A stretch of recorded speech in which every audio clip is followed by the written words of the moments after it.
हिंदू धर्म में भी पर्दा है, ईसाई नन्हे भी पर्दा करती हैं। आप देख लीजिए, ट्रेनों में सर छुपाए होंगी बाल और एक सलीब उनके लटकी होगी, बिल्कुल ऐसा लगता है जैसे नकाब पहने हुए हैं, सब चेहरा छिपा हुआ, चेहरा खुला हुआ है। बस हिंदू धर्म में तो इतना पर्दा है कि वाल्मीकि जी की रामायण अगर आप पढ़ेंगे तो उसमें यहां तक लिखा है कि रामचंद्र जी की पत्नी सीता का जब हरण हुआ और रावण लेके जब भागा तो हनुमान और लक्ष्मण जब तलाश करने के लिए गए तो सीता जी बड़ी चालाक थी, कहीं चप्पल फेंक गई, कहीं नथुनी फेंक गई, कहीं दुपट्टा फेंक गई, कहीं चप्पल फेंक गई, कहीं कड़ा फेंक गई।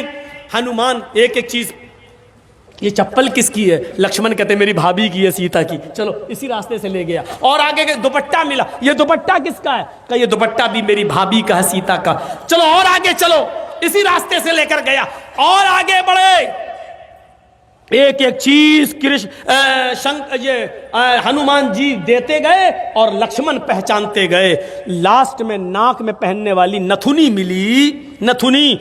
तो हनुमान ने कहा ये नथुनी किसकी है? जल्दी से लक्ष्मण ने कहा अरे यार हनुमान जी ये नथुनी नहीं मालूम है, ये शायद मेरी भाभी की होगी। हनुमान ने कहा सारी चीजें पहचान गए, नथुनी कह रहे होगी। तो हनुमान जी के इस प्रश्न पर क्या जवाब दिया लक्ष्मण ने? हनुमान जी ये नथुनी अगर मेरी भाभी की थी भी तो मेरी भाभी नाक में पहनती थी, इसलिए मैं नहीं पहचान पा रहा हूं, क्योंकि मैंने आज तक अपनी भाभी का चेहरा नहीं देखा। कहा क्यों? कह वो मेरी भाई की पत्नी है सीता, मेरे भाई की राम की पत्नी है, मैं कौन होता हूं उसको देखने वाला, उस पर नजर डालने वाला, उसके चेहरे को देखने वाला। गौर करो, रामचंद्र जी के भाई लक्ष्मण ने अपनी सगी भाभी सीता जी का चेहरा नहीं देखा, देवर ने भाभी का चेहरा नहीं देखा। ये हिंदू धर्म की मनुष्य आज वाल्मीकि रामायण आज तक कह रही है, आज तक ये सबसे पुरानी रामायण है वाल्मीकि की, जो 2000 साल पहले लिखी गई है। आज तक उसके अंदर ये लिखा है कि राम के छोटे भाई लक्ष्मण ने सीता का चेहरा नहीं देखा। आज भी बहुत सी सभ्य समाज की स्त्रियां जब ट्रेनों में हिंदू की सफर करती हैं तो आप देखिए साड़ी पहनकर ऐसे लंबा घूंघट ऐसे मार लेती हैं, चेहरा नहीं खोलती हैं वो ट्रेनों में और बसों में। आज भी सभ्य समाज की उसी वाल्मीकि रामायण पर अमल करते हुए वो किसी को अपना चेहरा दिखाना गवारा नहीं करती। अल्लाह की मार ऐसी पड़ी, कल तक जो पर्दे का चेहरा छिपाने का मजाक उड़ाते थे, आज अल्लाह ने सबके चेहरे छिपवा दिए। छिपाओ, डालो मास्क अपने मुंह पर। बहुत बंदरियां बनी फिरती थी अमेरिकन, चुड़ैल जैसे मुंह लिए भेजे। ये खूबसूरत होती थोड़ी है आपको जैसा लगता है। अगर बारिश हो जाए ना सड़क पर बाजारों में तो इनका सारा क्रीम और पाउडर धुल जाएगा, इनकी औलाद इनको नहीं पहचान पाएगी कि मेरी अम्मा कहाँ गई। आप जिनके पीछा कर रहे हैं ये तो लिपस्टिक और क्रीम और पाउडर से लगती है 60 साल। आपको यकीन बता, मेरे इलाके का वाकया बता रहा हूं मैं आपको। 60 साल की बुढ़िया ने पहन लिया बुर्का, और खूबसूरत बुर्का, डिस्को बुर्का, फूल उल चढ़े हुए। अब 60 साल की बुढ़ी बेचारी चल रही है, बुर्का देखकर एक नौजवान उसका पीछा करने लगा। इतना खूबसूरत बुर्का था वो, नौजवान उसका पीछा करने लगा, चलने लगा। इसने पीछे मुड़ के देखा कोई लड़का मेरा पीछा कर रहा है, और लड़का ये समझा कि धीरे धीरे चल रही है, शायद मेरी वजह से लाइन दे रही है। वो अपने बुढ़ापे की वजह से धीरे धीरे चल रही थी, कमजोरी की वजह से। लड़का समझा लाइन दे रही है। थोड़ी देर के बाद जब ये आगे पहुंचा, लड़का और औरत, वो बुढ़िया समझ गई कि ये कमीना मेरे पीछा कर रहा है, तो उसने नकाब खोल दिया। खूबसूरत नकाब, बूढ़े लगे, नकाब खोल के कहती बेटा मेरा पीछा क्यों कर रहा है, मैं तो तेरी अम्मा की उम्र की हूँ। कम बखत 2 घंटे की मेरी मेहनत बेकार कर दी बुढ़ी ने, हमें क्या मालूम खोदा पहाड़ निकली चुईया। तो लड़के को भी गुस्सा आया, कहने लगा अरे अम्मा हम अपने लिए नहीं अपने अब्बा के लिए ढूंढ रहे थे। सोचा कुछ तो कह दूं इस बुढ़िया को, इस उम्र में तू इतना खूबसूरत बुर्का पहन के जा रही है, फूल सजे हुए। लड़का सोचने लगा जब बुर्का इतना खूबसूरत है तो बुर्के वाली कितनी खूबसूरत होगी, लगा उसका पीछा करते हैं। लक्ष्मण ने अपनी भाभी का चेहरा नहीं देखा। हर पढ़िए हदीस, अल्लाह के रसूल अराइतल हमवा या रसूल अल्लाह, अरे अल्लाह के नबी देवर के बारे में आपका क्या ख्याल है? क्या मैं देवर से पर्दा करूं? एक ही घर में होते हैं, देवर और जेठ का आना जाना रहता है, हमारे अपने रिश्तेदारों का आना जाना रहता है। आए अल्लाह के नबी, क्या मैं देवर से भी पर्दा करूं? अल्लाह के नबी का जवाब ये था, हां दूसरों से पर्दे में कुछ कमी हो जाए तो चलेगा, दूसरों से पर्दे में कोई कमी हो जाए तो चलेगी, लेकिन देवर से पर्दे में कमी नहीं होनी चाहिए। अलहमुल मौत, देवर तो भाभी के लिए मौत है, देवर तो भाभी के लिए मौत है। जिस देवर से सबसे ज्यादा पर्दा है, आज हमारी औरतें, हमारी माँ बहनें देवर से ही सबसे ज्यादा खुली होती हैं। जो मजाक शौहर से भी नहीं करती वो देवर से कर लेती हैं। और एक हम हैं,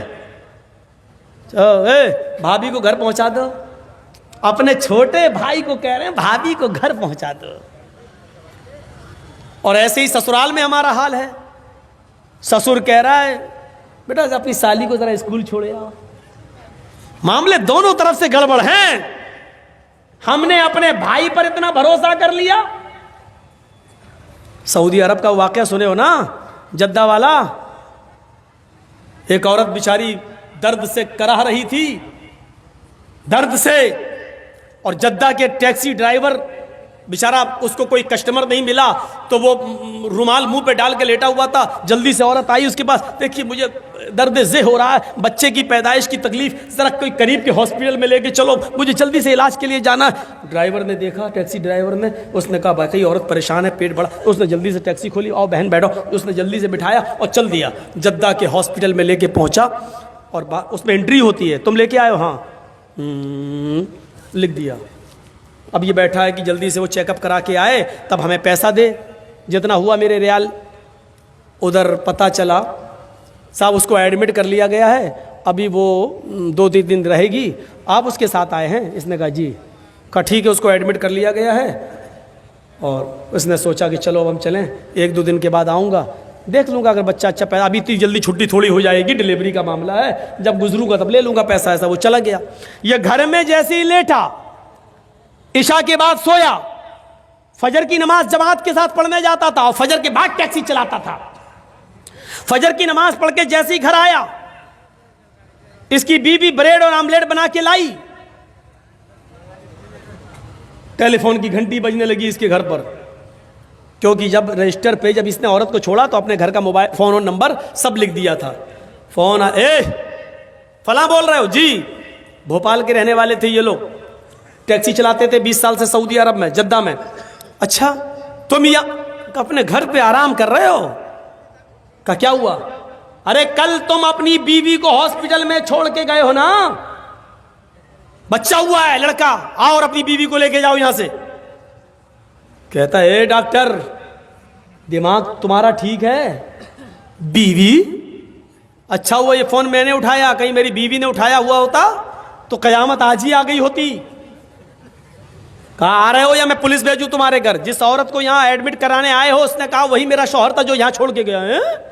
मैं आ रहा हूं, तेरा सत्यानाश जाए चुड़ैल डाइन। उसने टैक्सी चलाई और धर से चलाता हुआ चला गया। कहने लगा क्या बदतमीजी है? उसने कहा तुम मुझे छोड़ के चले गए, तुम्हें शर्म नहीं आई? मैं कितनी परेशान रही। रोना शुरू कर दिया। औरत के आंसुओं में भी बड़ी ताकत होती है। वो कहने लगा ये क्या बदतमीजी है? डॉक्टर साहब ये मेरी बीवी नहीं है। डॉक्टर साहब नोक झोंक तो सब घरों में हो जाती है, थोड़ी सी लड़ाई हो गई, हमें यहाँ छोड़ के चला गया। नहीं मैं ये बेटा अरे मेरा नहीं है, चलो अपने घर के झगड़े अपने घर में खत्म करो, चलो। उसने कहा ऐसा है चेकअप कर लो। चेकअप कहा डीएनए टेस्ट करे। ये लड़का आदमी तैयार, कहने लगा ठीक है मैं डीएनए टेस्ट करूंगा। मामला इतना बढ़ गया कि डीएनए टेस्ट की नौबत आ गई। जब इसका ब्लड निकाला जाने लगा और लड़के का ब्लड, तब औरत क्या कहती है? डॉक्टर साहब डीएनए टेस्ट कर लीजिए, लेकिन मशीन कभी कभी गलत रिपोर्ट भी दे देती है। अभी आदमी चिल्लाते हुए कहता चुप, गलत रिपोर्ट दे देती है। अभी पता चलता है 2 घंटे के बाद, 3 घंटे बाद जब रिपोर्ट आएगी, या 2 दिन 3 दिन के बाद, तब पता चलेगा। डॉक्टर साहब इसको यहीं रखिए, 2 दिन के बाद रिपोर्ट आएगी, मैं यहाँ हूं। 2 दिन के बाद गया, डॉक्टर साहब क्या आया? डॉक्टर साहब ने कहा बिल्कुल गलत, ये तुम्हारा बेटा है ही नहीं, जाओ। वो औरत पैर पे गिर गई। डॉक्टर साहब मैंने कहा था ना कि मशीन की रिपोर्ट कभी कभी गलत आ सकती है, आई। अल्लाह की कसम यही मेरा पति है, यही मेरा हस्बैंड है, यही मेरा आदमी है। डॉक्टर कहता है औरत नकले मत दिखा, चट। ये तो इसका बेटा है ही नहीं, साफ साफ रिपोर्ट में आ गया ये बेटा किसी और का है, इसका नहीं है। वो कहने खूब रोई। डॉक्टर कहता मेरी बहन मैं तुम्हें कैसे बताऊं, इस आदमी की रिपोर्ट इतनी डेंजर है, इस आदमी की रिपोर्ट में तो यह आया है कि ये जिंदगी में कभी बाप बन ही नहीं सकता। तुम कह रही हो कि इसका बेटा ये तो बाप बनने के लायक नहीं है। अब इस आदमी का दिमाग खराब। क्या कह रहे हो डॉक्टर? कहा तुम बाप नहीं बन सकते हो। भाई सॉरी, रिपोर्ट में हे डॉक्टर मेरे 6 बच्चे हैं, तू कह रहा बाप नहीं बन सकते। डॉक्टर बड़ा परेशान। डॉक्टर कहता है ऐसा केस मेरी जिंदगी में पहली बार आया है। अब औरत कहती देखो मैंने कहा था ना कि रिपोर्ट कभी कभी गलत हो जाती है। यह आदमी बोला चुप, यह रिपोर्ट तो सही है कि यह बच्चा मेरा नहीं है, लेकिन यह रिपोर्ट गलत है कि मैं बाप नहीं बन सकता। दोबारा करो। डॉक्टर ने फाइल फेंकी। भाग, मेरा दिमाग खराब करके रख दिया तुम लोगों ने, जाओ यहां से, जाइए बेटा तुम्हारा नहीं है, जा पता लगा। अब वो फाइल उठाई और टैक्सी में रखा और चलने लगा। बाप नहीं बन सकता, बड़बड़ाता हुआ जा रहा है।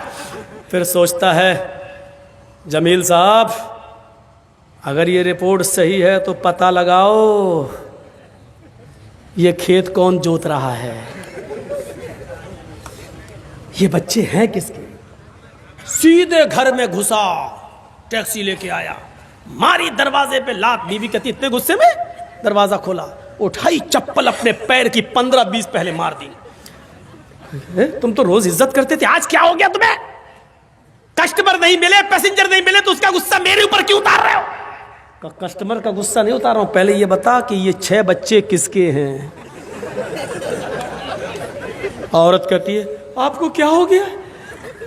पूरी जिंदगी अमानतदारी के साथ में चली आपके साथ और आपने कभी हाथ नहीं उठाया, और आज कहते बच्चे किसके?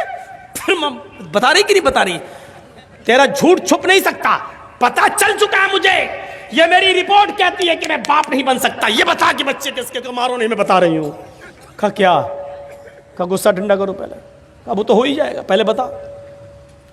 कहा कि आप का भाई भी रहता है ना यहाँ, आप रात में टैक्सी चलाते हैं, दिन में वो रात में चलाता है। मतलब आप जब दिन में टैक्सी चलाते हैं तो वो रात में टैक्सी चलाकर घर में आ जाता है, फिर वो दिन भर घर में रहता है, और जब आप रात में घर पे आते हैं सोने के लिए तो वो रात में टैक्सी चलाने के लिए चला जाता है। आपकी ड्यूटी दिन की है, उसकी रात की है। मेरे शौहर गुस्सा मत होइए, ये बच्चे उसी के हैं, क्योंकि मुझे उम्मीद थी कि तुम बाप नहीं बन पाओगे। कहा कि अभी यहाँ तेरा क्या, यहाँ तो सीधे गर्दन कटेगी तेरी, कत्ल।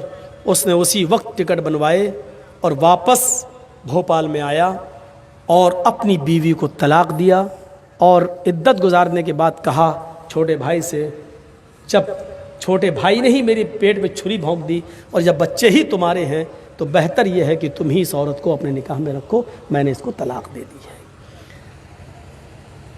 बड़े भाई की बीवी को कौन संभाल रहा था? छोटा भाई, देवर।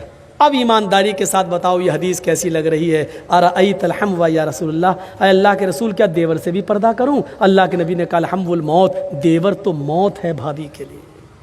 औरों से थोड़ी बहुत पर्दे में कमी हो जाए तो चलेगी, लेकिन देवर तो हर वक्त वहीं रहता, आना जाना। देवर भाभी के लिए मौत है। बंगाल वालों सुन लो, ये चंद मदरसे जो चल रहे हैं आज इनकी बरकत है कि औरतें कुछ बंगाल की सरजमीन पर नकाब और बुर्का और के पर्दे के साथ दिखाई देती हैं, वरना मैं 20 साल पहले जब आया था तो बुर्का नाम की चीज दूर दूर तक नजर नहीं आती थी। 20 साल पहले जब आता था एक साथ मर्द और औरतें तालाब में नहाते थे। गुस्लखाने ऐसे बने हुए नहीं थे, मौलाना जर्जिस को भी तालाब में नहाना पड़ता था। वो दिन हमने भी देखे हैं बंगाल की सरजमीन पर, और कलिया चक्के इलाके में कमौली साहब गुस्लखाना बाथरूम नहीं बना, चले कहाँ नहाए? हम लोग तो तालाब में नहाते हैं, हम लोग भी नहा रहे हैं। हमारे लिए इतना होता था कि उस कोने पे तुम नहा लो, इस कोने पे औरतें नहा रही।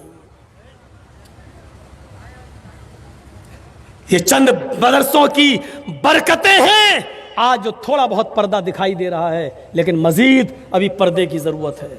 मजीद पर्दे की जरूरत है। हजरत फातिमा जैसा पर्दा के इंतकाल के वक्त अपने शौहर से कह रही हैं, अली जब मेरा इंतकाल हो जाए तो मुझे दिन के उजाले में नहीं, रात की तारीकी में और रात के अंधेरे में दफन करने के लिए ले जाना। पूछा, फातिमा ऐसा क्यों कह रही हो? कहा, अली मैं नहीं चाहती हूं कि जब मेरा जनाजा निकले तो दिन के उजाले में निकले और मेरे कफन पर गैर मर्द की नजर पड़े। मैं चाहती हूं कि मेरा जनाजा रात के अंधेरे में निकले और मेरे मुर्दा जिस्म पर पड़े हुए कफन पर भी किसी गैर मर्द की नजर न पड़े।